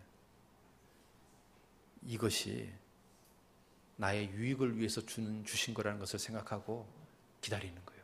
그리고 감사하는 거예요. 그리고 조금 있으면은 우리는 이 광야길을 끝낼 거니까, 좀 있으면 영원한 천국이 펼쳐질 거니까 참는 거예요. 우리가 그렇게 걸어가야 되는 거예요. 그리고 이제 7번째로, 광야길은 혼자 가는 게 아니라 함께 가야 돼요. 이 광야길은요, 혼자 가면 100% 죽어요. 중간에 다 죽어요. 그런데 함께 가면 다 살아요. 한번 따라 봅시다. 빨리 가려면 혼자 가고, 멀리 가려면 함께 가라. 이게 사막의 격언이랍니다. 그러니까 사막에 사는 사람들이 수천 년 동안 경험을 해보니까 먼 길을 갈 때는 함께 가야 살지 혼자 가면 다 죽는다, 그 말이죠. 여러분, 우리 광야길은 단거리가 아닙니다. 인생의 광야길은 장거리입니다. 그러니까 우리 모두가요, 다 완주하려면 함께 가야 됩니다. 함께.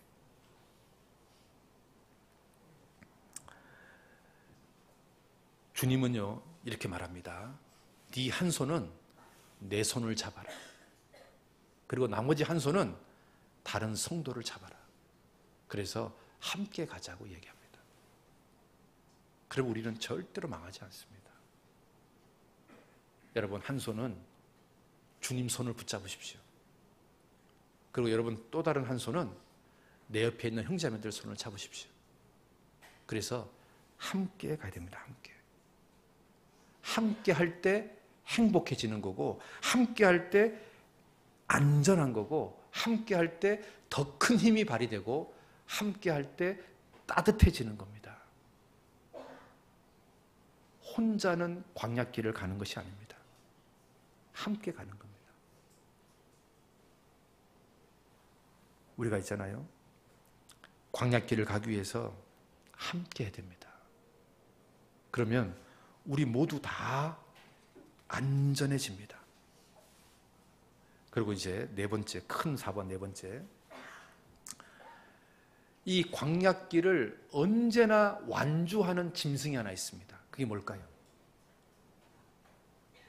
낙타입니다.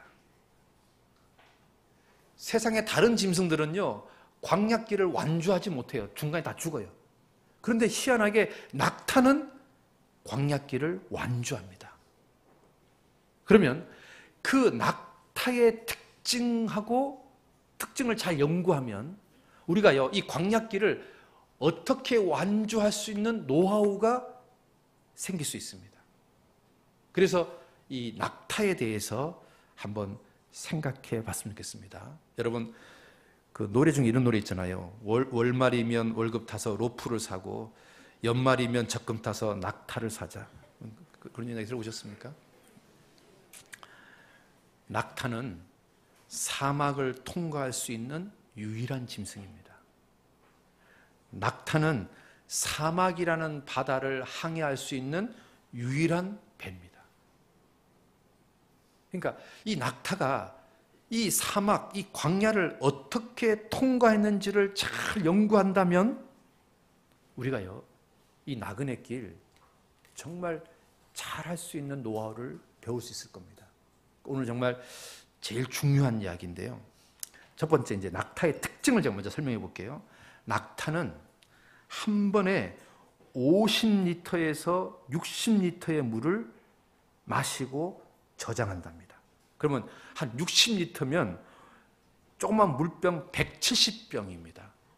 그러니까 어마어마한 양을 먹습니다. 그 다음에 낙타는 500kg 이상의 짐을 싣고 시속 4 내지 5km를 30시간 동안 쉬지 않고 걸어갈 수 있습니다. 그러니까 천천히 오래 갑니다.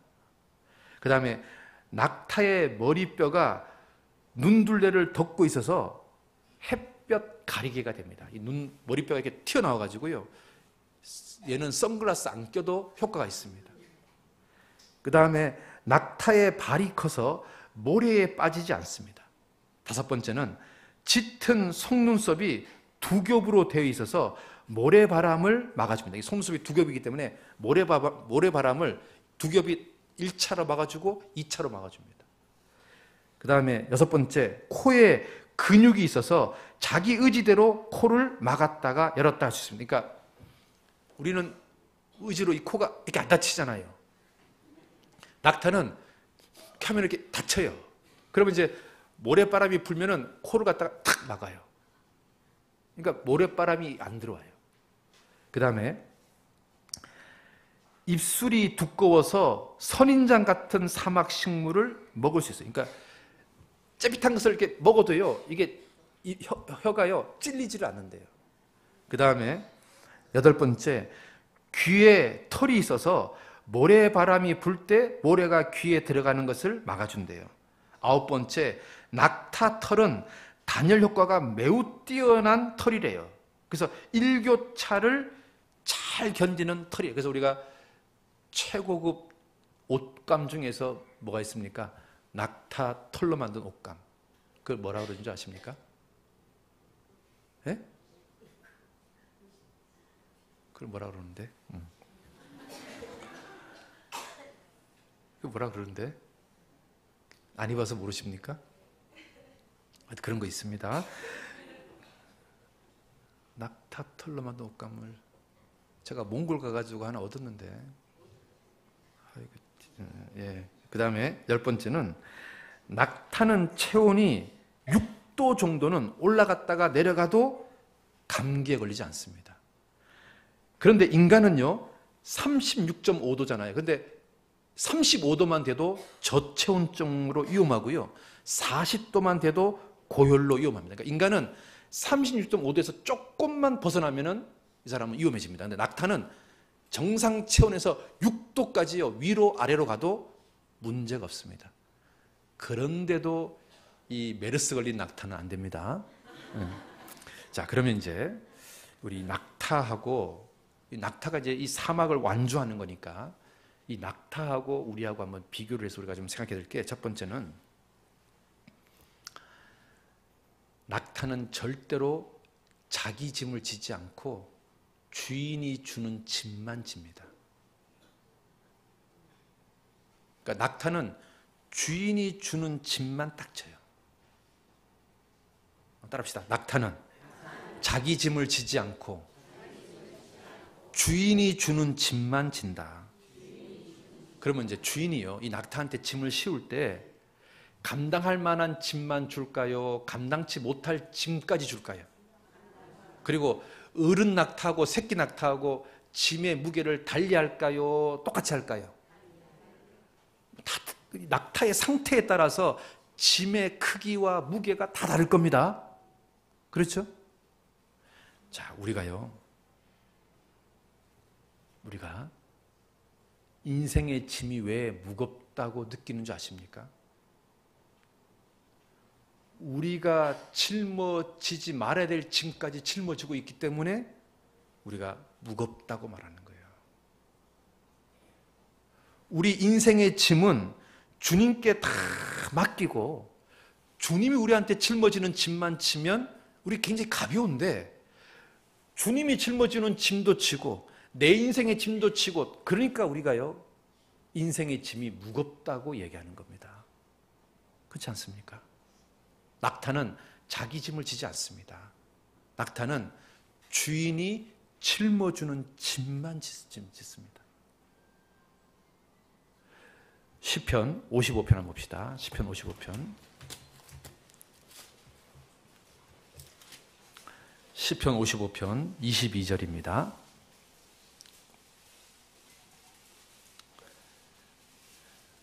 같이 봅시다. 내 짐을 여호와께 맡겨버리라. 너를 붙드시고 의인의 요동함을 영영히 허락지 아니하시로다. 내 짐을 어떻게 하랍니까? 여호와께 맡겨버리라. 그러면 우리가요 짐을 가볍게 할 수 있는 비결은 내 인생의 짐을 주님께 맡기고 주님이 나한테 짊어지운 것만 지면은 가벼워지는데, 우리가 그걸 안 하기 때문에 무거운 거예요. 여러분, 지금 먹고 사는 것 때문에, 노후 생활 때문에, 뭐 이것저것 염려 때문에 한뜩 짐을 짊어지고 있지 않습니까? 그러면 이 광야길을 걸어가는데 힘들어요. 왜? 짊어지지 말아야 될 짐까지 지고 있으니까. 여러분, 인생의 짐은 주님께 지금 다 맡기십시오. 주님, 노후 생활이 염려됩니다. 주님께 맡기십시오. 자녀의 미래가 걱정됩니다. 주님께 맡기세요.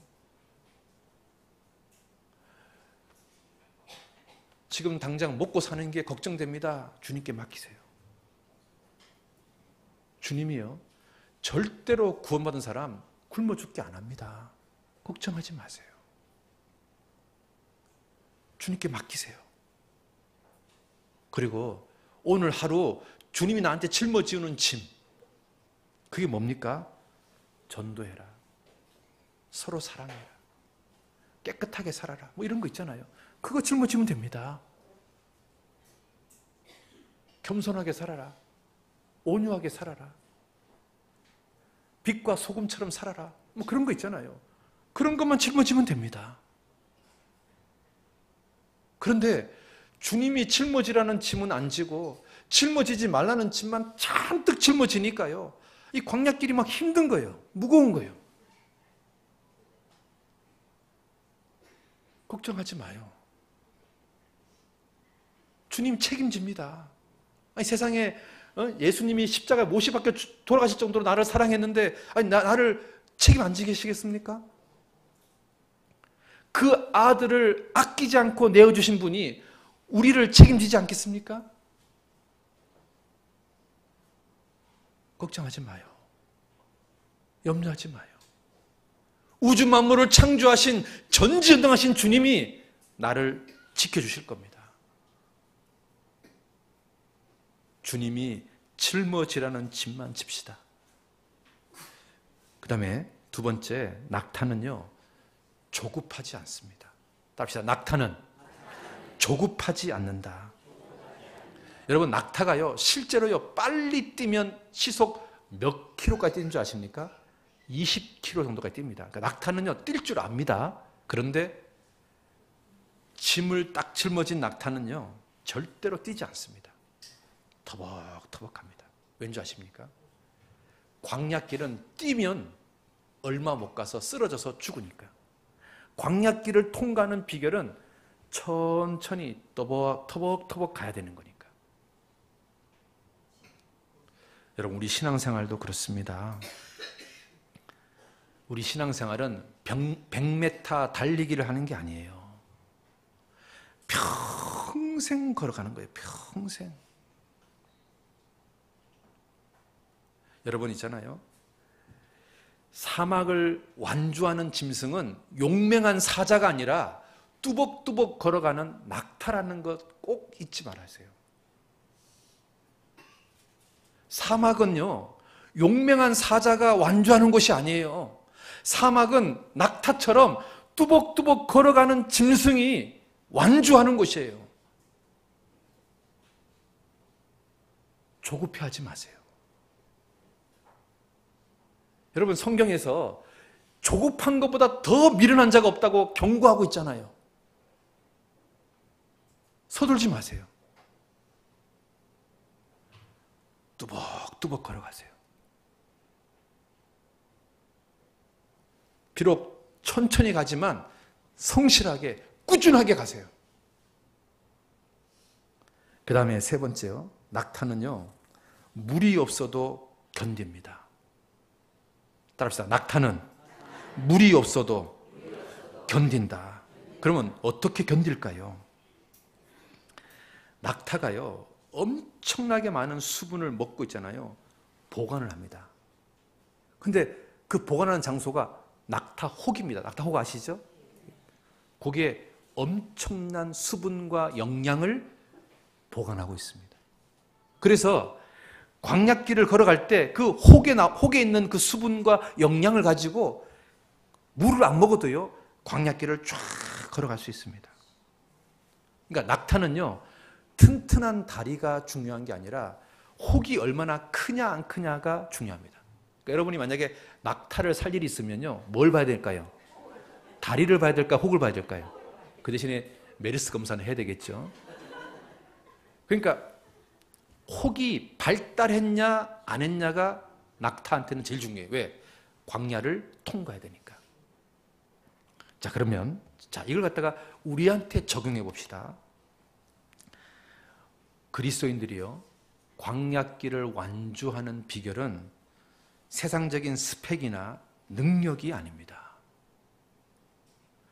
바로 이 혹 같은 연료 탱크에다가 성령 충만, 은혜 충만, 말씀 충만, 기도 충만, 교제 충만을 집어넣어야 됩니다.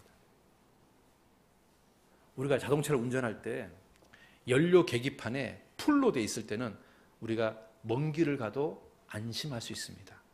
근데 연료 계기판이요, 다 돼가지고 경고등이 켜지면은 먼 길을 가야 됩니까? 주유소 가서 기름을 넣고 가야 됩니까? 그렇잖아요.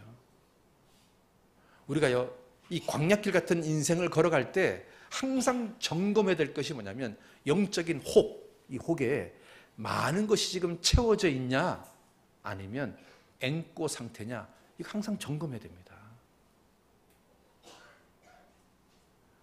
이 혹은 겉모습 보기에는 혹인데 안에는 텅 비어 있으면 이 사람은 광야길을 걸어가다가 중간에 넘어집니다. 그런데 이 영적인 혹에 많은 영적인 연료들이 가득 채워져 있으면 이 사람은 광야길을 힘있게 걸어갈 수 있습니다. 그러니까 항상 있잖아요.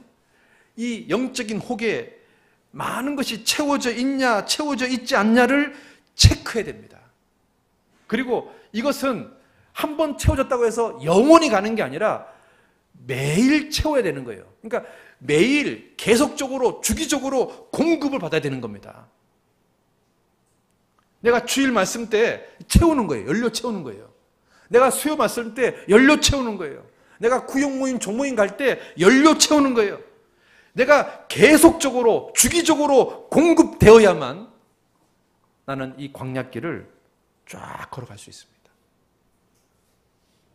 그래서요, 항상 여러분 영적인 계기판을 보셔야 됩니다. 먼 길을 가기 전에 항상 영적인 계기판에 풀인지 아니면 다 떨어졌는지, 경고등이 켜졌는지 항상 보셔야 됩니다. 그래야 그 길을요, 뚜벅뚜벅 걸어갈 수 있습니다. 자, 마지막으로 네 번째, 낙타는 있잖아요, 무릎 꿇는 것을 잘합니다. 주인이요, 짐을 딱 실어주려고 그러면 낙타는요, 무릎을 딱 꿇습니다. 그래서 짐을 딱 실어줍니다. 그리고 하루가 딱 끝나면 낙타는요, 주인 앞에 또 무릎을 딱 꿇습니다. 그러면 주인이요, 그 짐을 또 빼줍니다. 낙타는 언제나 하루의 시작을 주인 앞에서 무릎 꿇고 시작합니다. 그리고 하루를 마칠 때 낙타는 주인 앞에서 무릎을 꿇고 하루를 마칩니다. 낙타는 무릎을 잘 꿇습니다. 그래서 낙타의 무릎이 굉장히 견고합니다. 우리 그리스도인들은 우리 인생의 주인이신 주님 앞에서 아침에 일어나면 무릎 꿇고 하루를 시작해야 됩니다. 오늘 하루를 우리 주님께 맡기는 생활을 해야 되는 거예요. 그리고 오늘 하루를 마칠 때 우리는 주님 앞에 무릎을 꿇고 오늘 하루를 돌아보는 시간을 가져야 되는 겁니다. 우리가요, 이 광야길을 완주할 수 있는 비결은 낙타처럼 무릎 꿇는 생활을 잘해야 되는 겁니다. 여러분, 초대교회에 낙타 무릎이라는 별명을 가진 그리스도인이 한 명 있었습니다. 그 사람이 누군지 아십니까? 그 사람이요, 예수님의 동생 야고보입니다. 야고보서를 기록한 야고보. 이 사람이, 야고보가 이제 돌아가셔가지고 장사를 지내려고 이렇게 딱 봤는데 야고보의 무릎이 굳은 살이 너무 많이 박혀 있는 거예요. 그래서 초대교회 그리스도인들이, 이 사람이 무릎 꿇고 기도를 얼마나 많이 했으면 이 무릎에 굳은 살이 이렇게 많이 박혔을까. 그래서 그 야고보가 죽은 시신을 보고 많은 사람들이 감동을 받았답니다. 그래서 그 야고보를 낙타 무릎이라고 별명을 붙여줬답니다. 낙타 무릎처럼 생겼다는 거예요. 얼마나 굳은 살이 많이 박혔으면. 우리가요, 이 광야길을 걸어갈 때 정말 필요한 게 뭔지 아십니까? 기도하는 시간입니다. 주님께 무릎 꿇는 시간입니다. 그게 정말 필요합니다. 있잖아요, 성경 속에서 기도의 기적을 한번 제가 쭉 조사해 봤습니다. 어떤 사람이 하나님의 기적을 경험했을까? 그들은 전부 다 있잖아요, 하나님께 무릎 꿇었던 사람들이에요. 낙타 무릎을 소유했던 사람들. 그 사람들은 자기 생애 가운데 기적을 정말 경험 많이 했습니다. 여러분, 아브라함이요, 소돔성이 멸망할 때 조카 롯을 건졌습니다. 여러분, 성경은 뭐라고 말합니까? 하나님이 아브라함을 생각하사 조카 롯을 건졌더라라고 되어 있지 않습니까? 여러분, 아브라함은 조카 롯을 위해서 무릎을 꿇고 간절히 기도했던 사람입니다. 여러분, 아브라함의 무릎도 낙타 무릎일 겁니다. 여러분, 야곱이요, 형 에서가 400명의 군사를 끌고 죽이려고 쫓아올 때 야곱이 뭐 했습니까? 밤새도록 주님께 기도했습니다. 나에게 축복하지 않으면 갈 수 없습니다. 그래서 야곱은 역사를 봤습니다. 주님의 기적을 경험했습니다. 여러분, 야곱도 낙타의 무릎을 가진 사람입니다. 여러분, 있잖아요, 라헬, 레아도 있잖아요, 정말 주님께 무릎 꿇었습니다. 그래서 요셉이 태어나고 유다가 태어났습니다. 여러분, 요셉이 있잖아요, 요셉도 얼마나 많은 기도를 했었겠습니까? 특히 감옥 안에서. 그리고 한나 있잖아요, 한나는 자식이 생기지 않자 얼마나 하나님께 기도했습니까? 그래서 하나님이요, 한나를 생각하사 사무엘을 줬다라고 기록하고 있잖아요. 여러분, 한나의 무릎도 낙타의 무릎일 겁니다. 한나가 기도하고 통곡하고 하나님께 매달렸거든요. 여러분, 사무엘도 기도를 정말 많이 했습니다. 엘리사도 가뭄을 해결하기 위해서 하나님께 정말 기도 많이 했을 겁니다. 그 사람들도 다 무릎이 낙타 무릎일 겁니다. 여러분, 다윗도 얼마나 많은 기도를 했겠습니까? 시편 39편 한번 볼까요? 시편 39편 12절입니다. 같이 읽겠습니다. 여호와여, 나의 기도를 들으시며 나의 부르짖음에 귀를 기울이셔서 내가 눈물 흘릴 때 잠잠하지 마옵소서. 대저 나는 죽게 객이 되고 거루자가 됨이 나의 모든 열조 같으니이다. 다윗이요, 하나님께 부르짖고 하나님께 눈물 흘리고 하나님께 막 계속 기도했습니다. 그래서 다윗의 역사 속에서 하나님의 기적을 얼마나 많이 경험했습니까? 여러분, 다윗의 무릎도 틀림없이 낙타 무릎일 겁니다. 그렇지 않습니까? 여러분이요, 여러분 삶 가운데 기적을 경험하고 싶다면 우리도 낙타 무릎이 돼야 돼요. 주님께 부르짖어야 되는 거예요. 여러분, 여호사밧이요, 100만 명의 군대가 쳐들어왔을 때 뭐라고 말합니까? 하나님, 우리는 이 큰 무리를 대적할 능력도 없고 어떻게 할 줄도 모르겠습니다. 오직 주만 바라봅니다 하고 간절히 기도하지 않았습니까? 그러니까 하나님이요, 100만 대군을 그냥 죽이잖아요.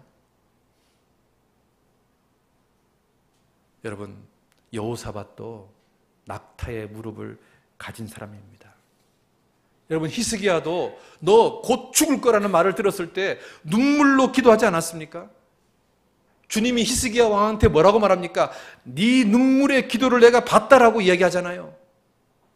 여러분, 다니엘과 다니엘 세 친구도 정말 눈물로 기도한 사람입니다. 여러분, 에레미야도 눈물로 기도한 사람이에요. 밤마다 눈물이 물처럼 쏟아진다고 이야기하지 않습니까? 성경에 나오는 위대한 사람들은 다 눈물로 기도했던 사람들입니다. 여러분, 모르드게는 자기 민족이 다 멸절한다는 말을 듣고 눈물로 대성통곡한 사람이에요. 그래서 주님이요, 기적을 베풀어서 이스라엘 민족이 전부 다 몰살당할 상황을 건져줬지 않습니까? 우리가 있잖아요, 우리 삶 속에서 하나님의 기적을 경험하기를 원한다면 우리도 낙타 무릎이 돼야 되지 않습니까? 하나님께 눈물로 기도하는 시간이 필요하다 생각하지 않습니까? 우리가요, 기도하지 않아요. 에스라가요, 이스라엘 민족이 이방인하고 또 섞이는 모습을 보고 그게 너무 마음이 안타까워서 눈물로 대성통곡을 하잖아요.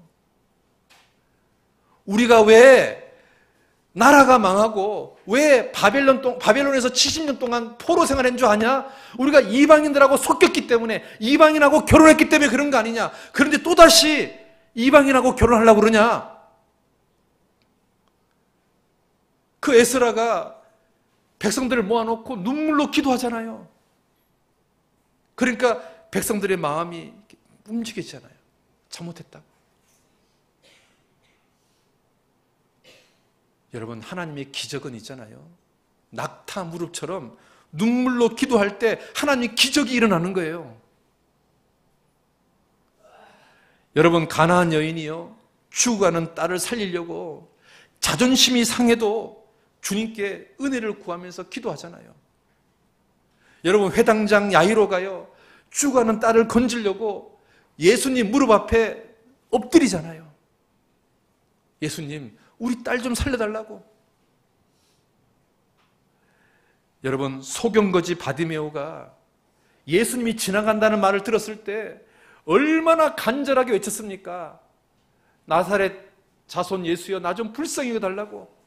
그래서 소경거지가 눈이 뜨는 일이 생겼지 않습니까? 여러분, 물이 동할 때 그 물속에 들어가면 모든 병자가 낫는데 38년 된 병자는요, 38년 동안 그것을 지켜본 거예요. 왜? 아무도 자기를 집어넣는 사람이 없었어. 그럼 이 38년 된 병자는요, 물이 동할 때마다 그 속에 들어가고 싶은 얼마나 간절함이 있었을까요? 하나님이요, 그 간절함을 보시고 집어넣은 거 아닙니까? 우리 한번 생각해 봅시다. 이번 수양회 때 소중한 사람을 데려가려면 우리에게 정말 뭐가 필요할까요? 눈물을 흘리며 씨를 뿌리는 자는 기쁨으로 단을 거두리라고 약속되어 있지 않습니까? 우리가 정말 눈물을 흘리면서 기도하는, 정말 주님께 간절히 기도하는 그 시간이 필요하다고 생각하지 않습니까? 성경에 나오는 위대한 사람들은 다 낙타 무릎이었습니다. 그들은 정말로 절박한 상황, 위급한 상황, 절대로 될 수 없는 불가능의 상황에서 기도를 통해서 기적을 경험한 사람들입니다. 하나님 역사를 끌어내렸던 사람들입니다. 여러분, 그 하나님이 지금도 동일한 거 아십니까? 옛날이나 지금이나 똑같은 하나님이 우리 옆에 계시다는 거 아십니까? 우리에게 지금 필요한 것은 다른 게 아닙니다. 낙타 무릎이 필요합니다. 정말 주님께 무릎 꿇고 정말 주님께 도와달라고, 정말 이번에 우리 부모님 좀 살리고 싶다고, 이번에 우리 배우자 살리고 싶다고, 이번에 우리 자녀들 살리고 싶다고, 이번에 우리 이웃들 살리고 싶다고, 주님 좀 살려달라고.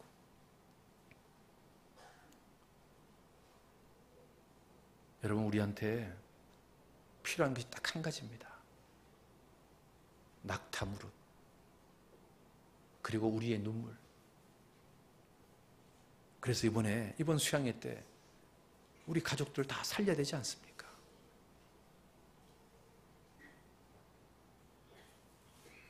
그렇게 우리가 수양회를 준비했으면 좋겠습니다. 오늘 광야 생활에 대해서 얘기를 쭉 드렸습니다. 광야 생활은 기본적으로 나그네 생활입니다. 우리가 나그네라는 거 잊지 마십시오. 그리고 광야를 완주하는 유일한 짐승이 낙타입니다.